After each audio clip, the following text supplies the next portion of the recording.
Cando se fundou o BNG en Riazor, na Coruña,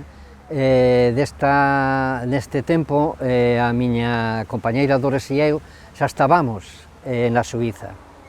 Por lo tanto, non podemos acudir a esta asamblea, pero eso non foi impedimento para que un grupiño moi numeroso de galegos e galegas na Suíza, Zúrich, Berna, Xenebra, Olten, Arau, Winterthur, etc.,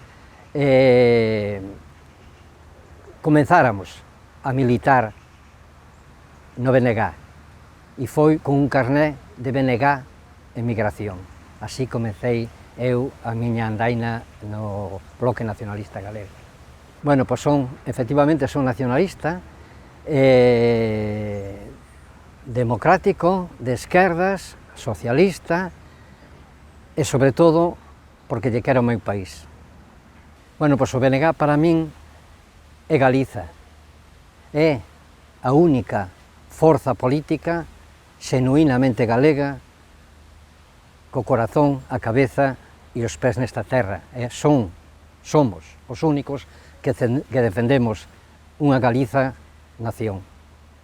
Houbo moitas, veñeme á cabeza tres moi curtiñas. A Asamblea de Amio, por esa militancia patriótica nos momentos moi difíciles. A segunda, as últimas eleccións galegas, onde o BNG acadamos 19 deputados e deputadas. Eso foi unha alegría enorme, e donde dai seguramente tamén xurdeu a persoa que posiblemente será a próxima presidenta de Galiza.